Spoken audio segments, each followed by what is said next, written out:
discussed today was about the culture of the Olmecs actually preceding the Mayas. Mm-hmm. Could you explain that? Sure. They even are called pre-Mayas. Olmecs, some of their cities found in La Venta, Veracruz, Mexico. Some of them probably here on the Pacific coast of Guatemala. Mm-hmm. And actually, Mayan civilization, as I said, is a sort of a cultural unification. Even some cultures came from the other side of the ocean. Some cultures were here already, like the Olmecs. And they are considered probably the roots of the Africans because of the negroid features on their big heads that were left around. Mm-hmm. And actually in the Pacific coast of Guatemala we have a city known as Abactacalic or Tacalicabaj, and actually it's sort of the link between the Mayas and the Olmecs. The Mayan civilization is sort of a overlapping of cultures. We're going to talk something about it here, especially of the Teotihuacans is a good example of it. But the Olmecs actually were part of the Mayan civilization. We're part of it. Yeah, as a matter of fact, probably they were the ones that had some information about the ball courts, some information about the actually even carving jade, because actually we think that they were the ones called pre-Maya, but it's just a cultural part of the Mayan civilization. And the Olmecs were around... They were around 2,000 or 3,000 before? Some way like right before the Mayas, probably 3,000 BC to something even last as the Mayan civilization until 980. I see. They were in some way like absorbed by the Mayas. Just the same thing happened with the Teotihuacans. I would be talking about the Teotihuacans through the tour. Some cultures came from the other side of the ocean. Some cultures were here already, like the Olmecs. Some cultures came from the other side of the ocean. Some cultures were here already, like the Olmecs. Some cultures came from the other side of the ocean. Some cultures were here already, like the Olmecs. The question is, what has happened to us? And how is it related to everything that's happening in the macroscopic world? Okay? Now, the 2012 calendar is usually associated with the people who are called Mayans. Now, anybody who's ever seen any glyphs of the Mayans know that they are black people, indigenous people, aboriginal people. That's it. Cut and dry. So we don't have to make up nothing and go through no long-winded discussions on who the people are. Their name was not Mayan. Alright? And the prefiguring civilizations were only their ancestors, whom people call Olmecs. Alright? But the real name of the Olmecs, which they use this word, this is how it's written in some of the scripts, Zapas or Zabas. Now, you get this word in some words like Zapotec, which is a word that's used to describe the Olmecs. Okay? Now, when you're looking at the language scripts that they call Nahuatl, you're actually looking at what would be considered Phoenician scripts, which is, again, ancient Moorish scripts. This is where you get the word, the tribe of Shabbat or Shabazz, which is an ancient Hebrew word. Okay? The root of the word is connected to the constellation that we call Sirius. It's one of the diagrams so you can see what it looks like. Alright? And the number 7. Alright? Abbas, which is the basic name, you see this name many places in history.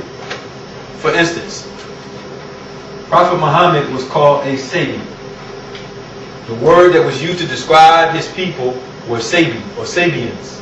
And if you look in the Quran, they didn't call themselves Muslims. They called themselves Sabians. Alright? Sabians. Sabians is the same word as sapiens, like Homo sapiens. The P's and the B's are interchangeable. Homo sapiens means thinking man. Alright? So they hide codes in words all the time to disguise what they're actually discussing. All right? But the original tribes of the Sabbats are the most ancient people recorded in the Mesoamerican, North American, South American civilizations. Actually, used wooden beams to support actually the Mayan art. Mayan art is actually, it's got this shape. It's a variation of the pyramid. Before I got into the Mayan investigations, I was studying the Egyptian. Before I got into the Mayan investigations, I was studying the Egyptian. Before I got into the Mayan investigations, I was studying the Egyptians. Now I'm just making analogies because both live in life cycles, ruled by the same information. When we talk about Mayas, when we talk about Egyptians, we're not talking about a specific race. We're not talking about a specific group. We're talking about a big cultural unifications. The back of the 30 lands, one of the poisonous snake of the world. Actually, we call it two-step snake. The back of the rattlesnake is a diamond shape. The diamond shape is the information of the Mayan calendar. It talks about how we disintegrate, integrate, disintegrate, integrate, and how we go in the history of the different humanities. Any astronomical cycle, according to the Mayas, actually mark a humanity.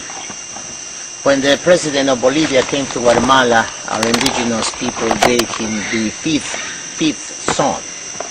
The symbol of the fifth sun actually is what we're doing through Mayan unification, preparing ourselves to welcome the great cycle that is coming, known as the fifth sun.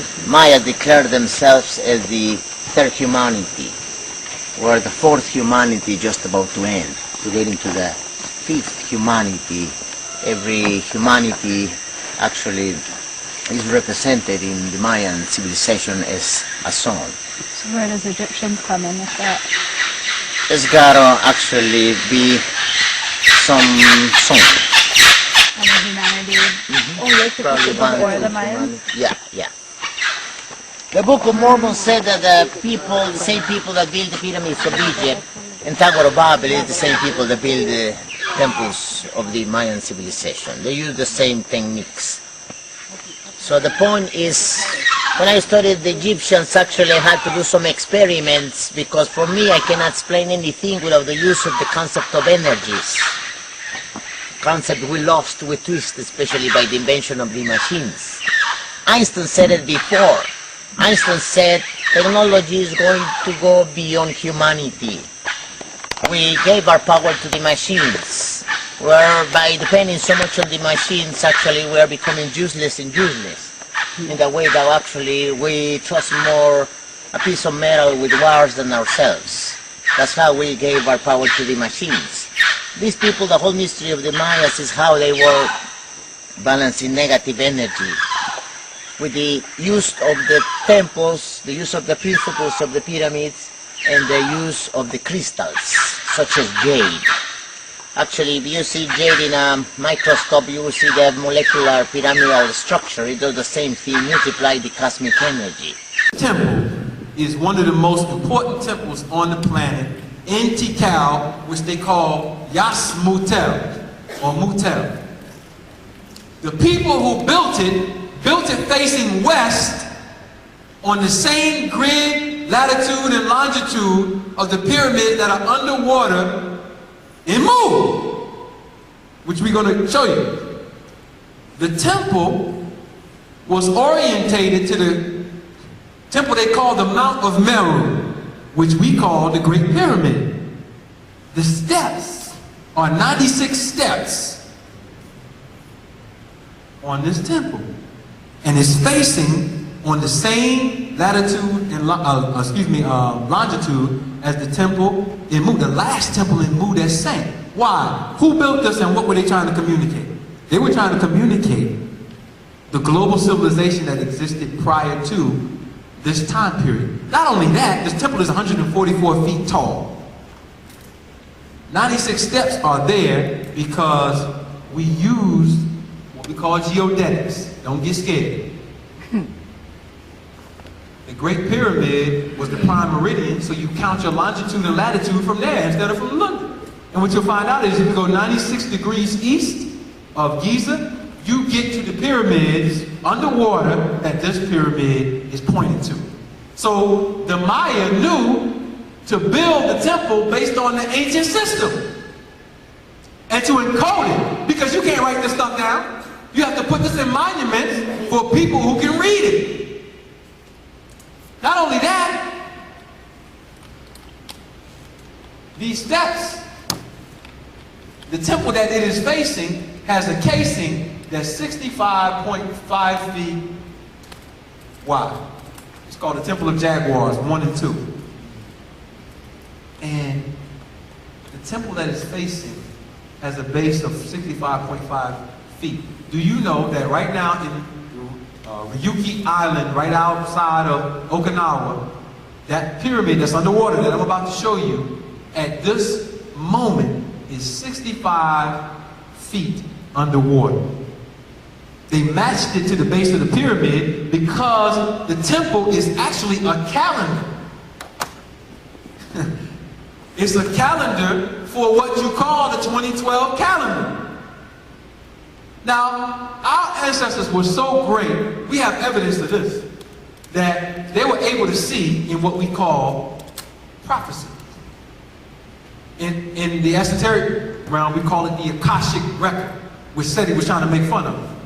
The Akashic record is the ability, because of your melanin, to tune into any event in the past or the present, the future that's going to happen. When you die, your pineal gland, which is the gland that deals with electromagnetism, receives the energy back up into the pineal gland, and that energy is actually released from the body. White boys are taking auric pictures of this upon the death of people who are dying in hospitals. So they can see this energy leaving the body. But why am I saying that? Because our ancestors knew how to meditate and put themselves in chambers and other things to approach a certain level of meditation that is such a level of sleep that is almost like being dead, to get into the Akashic record to see something. So when you have a dream and you see something, like, oh, deja vu.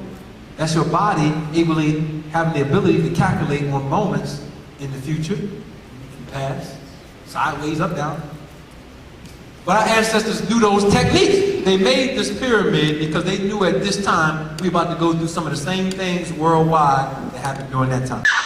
What would happen is known by Don Juan and Carlos Castañeda, the pioneers of the New Age information in Europe, actually, because of talking about parallel worlds, gets to the dimension, gets you into the magical world. And actually, Don Juan said the jump. The jump is an extra amount of energy you need to change dimension. As a matter of fact, all this has been proved by the so-called quantum physics. Actually, I'm not a scientific, I don't need to prove anything. I'm not a preacher, I don't need to convince anyone, I'm just sharing cultural information. But actually, if anyone would like to have some evidence, we have evidence to prove all this.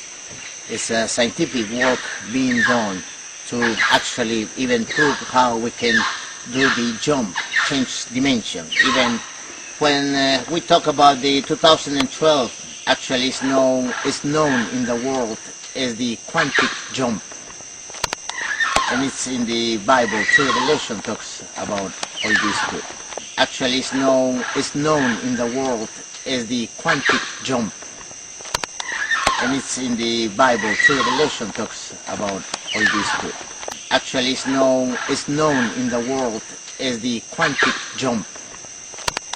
And it's in the Bible, True Revelation talks about all this too.